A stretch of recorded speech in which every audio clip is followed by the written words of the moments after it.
I guess to start with, next page, alam po natin, during the pandemic, ang trabaho po namin talaga is to keep every Filipino connected. So we work very hard to really do that despite the lockdown. Marami pong naging issue noong una sa lockdown kasi hindi po makaikot ng mga tao namin, but we were able to find a way when we were able to also get our IATF IDs, and we were able to do work and be safe with our customers kasi naglagay rin po kami ng mga PPEs para po sigurado hindi mahawa ang aming mga customers. So what we did was we actually gave about 800,000 to 800,000 customers free upgrades for free speed boosts and also internet services. And for postpaid po, nagbigay ng Smart, nagbigay rin po kami ng mga free data allocation. Of course, we work to help support the economic recovery. We had packages of work at home and study at home kasi alam po natin na everybody was already at home working and studying. And also e-commerce kasi nagbebenta rin po sila, naging livelihood na rin po nila ang online. No? And of course, we were supporting government in a lot of the initiatives like the 911, and I think mag-announce mo po tayo ng 888. So any messages that hotline to the President, at tinutulungan po namin ng gobyerno. And nagbigay rin po kami ng mga libreng access po sa mga certain websites like sa DepEd, tsaka sa CHED, and Red Cross to make sure that we have access. No? Next page. We continue to invest po. Talagang kasi po ang aming priority is really to have a good customer experience. So we have been investing. The past 5 years, we've invested 260 billion pesos. And then last year alone, 73 billion po yung ginastos namin, which is 45% of our total revenues. This year po, I think po, despite the fact that we had about 2-3 months, hindi kami makaikot because of the lockdown, I think we will be spending still the same amount, almost the same amount as 2019. So we've ramped up after the lockdown and with the help of government, and papasalamat po kami sa mga tulong na ginawa ng gobyerno to make it easy for us to really build our towers. Next page po. And really, this chart is very important for us because ang telecommunications po is napaka-complex na network po. But our current coverage, wireless population is 96% of the Philippines with an average download speed of 23 Mbps. As of as of November 2020, and according to Ulat, which is a third-party agency that measures us, no.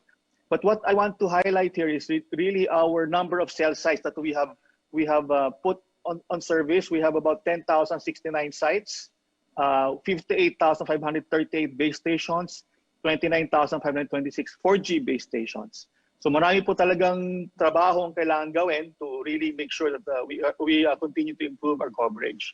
I also want to highlight that we have the biggest fiber optic network po sa bansa kasi importante pong malink ang mga base stations with fiber optic and yung pong aming fiber offering sa mga consumers namin. So we have over 422,000 kilometers of fiber nationwide, and we have close to 4 million fiber ports that are available today. Ang importante po rin sa amin are mga data centers po, no? Kasi as you know po, ito pong isa yung gateway po. A lot of our traffic come from abroad, and that is expensive. So what we are trying to do is to convince people like Amazon, Alibaba, or Google to actually host locally so that hindi na ho masyadong ganun kamahal, no? So they can host in our data center so that we can bring down the cost, no? So at present, we have 95% of cities and municipalities covered, and our average speed in Metro Manila now is 32.8 Mbps download speed. Next page. And ang gusto po namin is to really elevate the Philippines to global standards. So sa mobile po, ang aming target po by next year is really Metro Manila and key cities, at least 30 Mbps po siya consistently. And as we move forward in 2022, with 51% population coverage of 60 Mbps. In 2023, 70% population coverage at 60 Mbps.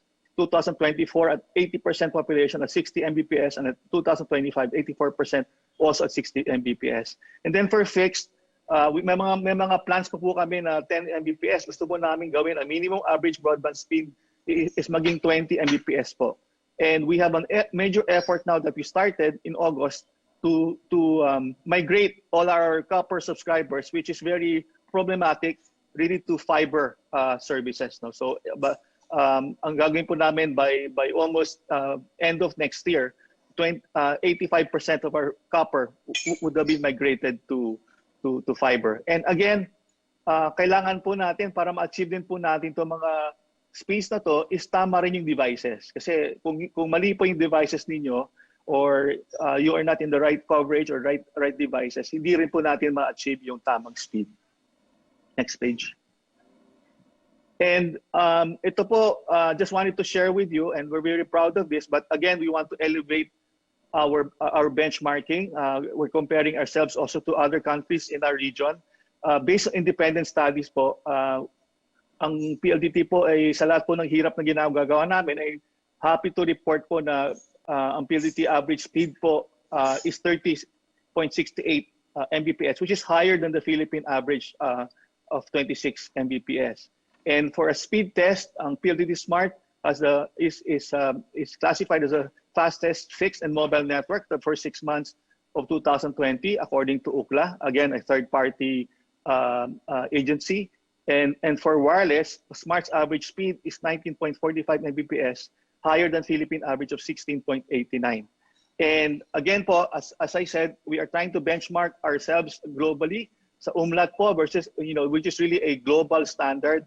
We just recently won a Best in Test award for the best rated broadband coverage, download, and latency experience. And we also garnered through OpenSignal the best video experience score of 42.2, again better than national average. Maski po nakuha po namin itong mga numbers na ito and itong mga recognition na ito, Secretary, hindi kami titigil po to continue to improve. So we have actually just finished our budget session for next year, and we will continue to invest for sure in fiber and also in our wireless coverage. So, kagaya ho ng tinanong nyo, ng aming competitor na PLDT, ang aming ambition is to continually upgrade the network experience for all technologies na meron kami and we participate in. Now, this means accelerating cell site builds, bringing 4G everywhere and 5G where it matters. Sinasabi ho namin where it matters kasi hindi pa ho prevalent ang 5G handsets. Ngayon pa lang ho dumarating ang mga murang handset. At kami rin ho ay tutulong magdala ng mas mura pang handset na 5G para maging affordable ho yan sa ating mga kababayan. Isa pa ho ay fast-tracking the build of fiber to the home. Alam naman ho natin na nagbago na ang gamit sa bahay. Ang bahay ho ngayon ay hindi lang ho pamamahay ang nangyayari sa bahay, kundi pati pag-aaral at pagtatrabaho. So napaka-importante. At nalaman ho din namin, nakagaya na rin ng competitors namin, na fiber is the most important thing. Kaya ho, tuloy-tuloy ho ang build namin ng fiber. So our capex ho namin for 2020 has reached about 50 billion. Ito nga ho, hindi maaabot kung hindi natin na-improve ang ating mga permitting situation. So napakaganda ho na nagkaroon ho ng tulong to be able to spend this kind of capex. And this is just a component of about 256 billion that we've spent on our network over the past last 6 years. No? So napakarami na ang nagawa natin. So sa permits, 1,857 permits from July to November lang ho. This is a record for us. Karamihan ho ng LGU ho ay tumutulong na rin. Marami ho. Talagang ilang araw lang nire-release ng permit. Yung iba naman nasa linggo pa rin. Pero again, pababa ang turnaround time ng mga permits. No? So this has allowed us to actually exceed our rollout targets for the year. Nung umpisa rin ho, nung lockdown, napakahirap, takot ang tao lumabas, ang mga tao namin, mahigpit ang mga checkpoint, hindi kami makapagtrabaho. Pero nung huli, coupled with itong permit issuance, nakahabol ho kami, and I think we will be able to make itong target na 1,300 additional sites for the year. Kahit ho yung aming upgrade ng 4G LTE to make 4G LTE available everywhere, we're close to 11,000 sites have been upgraded to higher capacity 4G LTE. Nagkaroon ho kami ng programa to help individuals change their SIMs and their handsets at least to 4G LTE. That way, yung kanilang experience with video and social media will also be significantly better. And of course, the fiberization upgrade. Inamin ho namin na finocus ho namin ang aming resources nung una sa wireless kasi mabilis makarating ang wireless sa ating mga kababayan. Pero nagbago nga ho ang gamit ng tao. Kaya ho naging mag-aggressive kami sa fiberization. So we should be hitting 600,000 lines additional in 2020. And of course, in Metro Manila, our goal is to have 80% of the NCR ho covered in 5G, including 17 cities in Metro Manila, Visayas, and Mindanao. So this has all brought about an 1,100 cities and municipalities experiencing significant service improvements in call, text, and data services, or in about 80 provinces. No? So this has all led naman to a continuous increase ho in download speeds for all of the Philippines. Ito ho ang uplastas na minention ni Al. Yeah, we have all contributed to bringing the speeds of the country up significantly to 28 Mbps for fixed broadband now, and about 19 Mbps for mobile. No? So talagang malaki yung improvement in video experience as well as average download speeds improvement, even on a quarter-on-quarter basis from quarter 4 2017 all the way to the first quarter of 2020. That's a very big and significant increase. So another important metric is the availability of 4G in the country. This was only sitting at 64% as of the end of 2017, and is now approximating about 85% of the cities and availability of 4G. No, may isa pang factor no, na importante rin yung affordability. Because of competition and because of the scale that we are achieving now, Globe prepaid broadband internet can now be had for at least at the very low price now of about 11.25, or somewhere even averaging sa fixed on 9 pesos per gigabyte. So talagang bumaba na ho ang presyo, and in comparison to the ASEAN countries, we are one of the lowest at this stage of the game. No? So that's really another important thing. And much like our competitor, we have also been awarded several awards by international groups like OpenSignal. One was named the Global Rising Star because we have one of the most improved video experience among 30 top telcos in the world. No? OpenSignal also in the same report awarded us the best in voice app experience and joint winner in games experience. So tama ho sinabi ni Al, now we are not just hoping to bring ourselves up against each other in the Philippines, but also benchmarking us against the global best. No, we are ang hope po namin talaga at Globe is best or first world internet for the Filipino.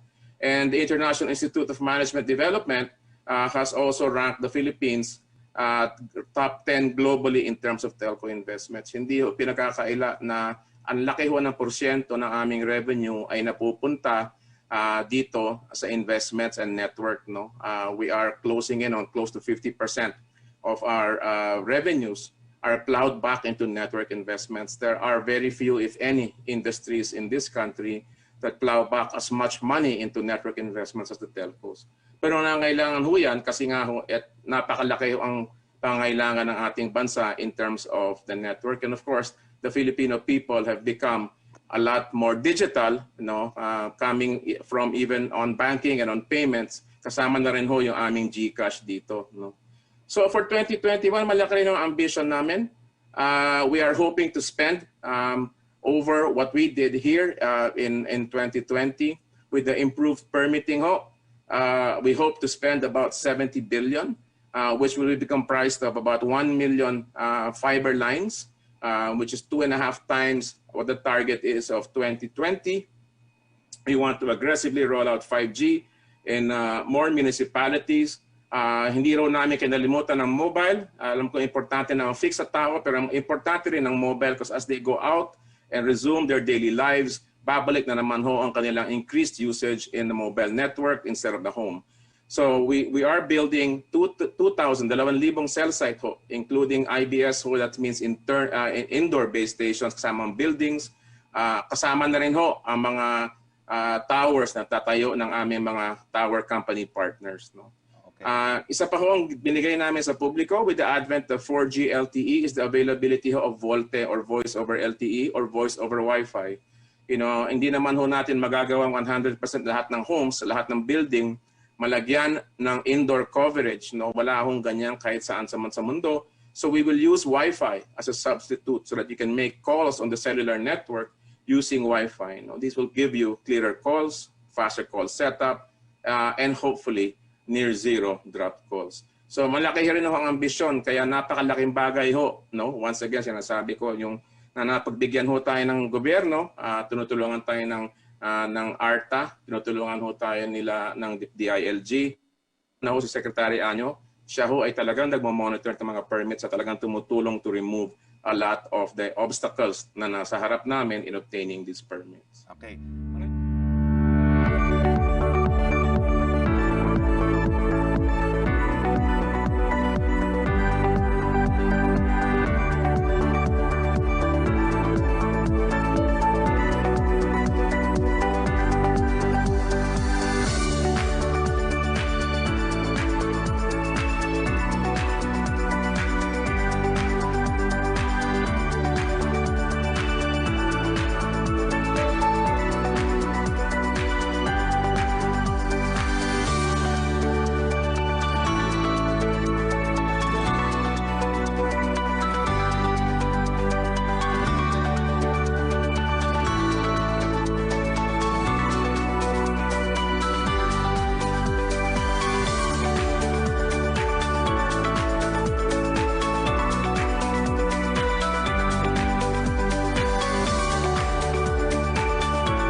Thank you, Mr. Secretary. I won't add much to that.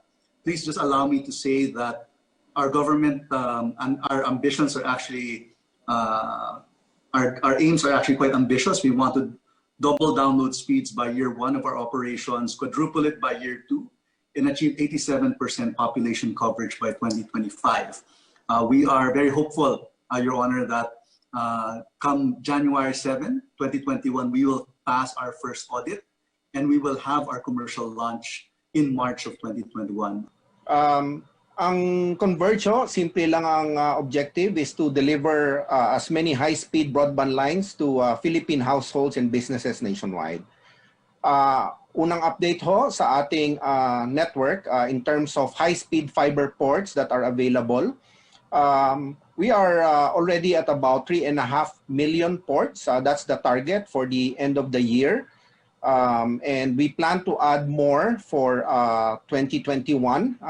That's an additional 1.8, bringing us to 5.3 million ports nationwide. For 2021, about 7% will be in Bismin. That's because we're still building our backbone. Objective is to makarating tayo sa 55% household coverage for high-speed broadband nationwide. Para mangyari ho ito, nagtatayo si Converge ng sarili niyang domestic backbone magmula sa Apari hanggang sa General Santos. At halos tapos na ho ang backbone sa Luzon. Nag-ooperate na ang Converge from La Union hanggang Sorsogon. And we are building a domestic submarine backbone. Ito yung magiging pinakabago sa Pilipinas. Malaki ho ang capacity, 24 fiber pairs. Kung meron hong gustong makipag-cooperate or makigamit, marami po tayong capacity. Sa international, pinalalaki ho rin natin. Sa ngayon, ang capacity ng Converge, 1.4 terabits. And gumagamit po kami ng 8 cable systems at 7 cable landing station. Siguro sabihin na natin yan ang advantage nung wala kang sariling cable station. Pwede mong gamitin yung cable ang lahat. So bumibili po tayo sa iba-ibang providers, including ang dati kong boss, si Mr. Ernest Koo, and kaibigan natin si Alpan Lilio. Ito hong dalawang initiative na to, ang domestic fiber rollout, ang domestic backbone, international submarine cable. Ang CAPEX program po ng Converge 2020-21 iaabot ng 35 billion pesos. Mas maliit po siya kasi iisa lang ho ang negosyo natin, fiber broadband lang po. Ang pangalawang pinaka-importante sa amin, bukod sa pagdadala ng mabilis na internet sa mga customer using fiber, ay mas serve ho yung mga customer natin ng mas maayos. Nabanggit na ho ni Al at ni Ernest lahat ng mga challenges during the pandemic. Pero nung nilip po yun, gumalaw ho tayo ng mabilis. Nagdadagdag po kami ng in-house team. Actually, ang CEO ho nasa picture. So far, we have ordered 400 additional vans. Mga kalahati ho na di-deliver. Installation capacity ho natin, marami tayong nakuhang reklamo noon kasi kinulang tayo. Dumoble na po magmula nung nilist yung ECQ. Outsource po ito. Siguro mga 3,000 trabaho na ho ang na-create natin dahil nag-expand tayo dyan. Call center capacity, more than double na po. Nag-outsource na kami, 4 na outsource call center. And syempre, automation, maraming self-service platforms, may mobile app para yung mga customer hindi na ho kailangan tumawag palagi ng call center. Nabanggit ko yung expansion ng domestic and international backbone. And finally, nagkaroon tayo ng mga problema, pero malaking trabaho po yung hardening ng network. Lahat ng nodes, nilalagyan ho namin ng fiber redundancy. Yung ating mechanical and electrical or sabihin nating power, air conditioning, modernize po. And ang aming third core backbone will be up by end of December, although we have an internal target of December 15.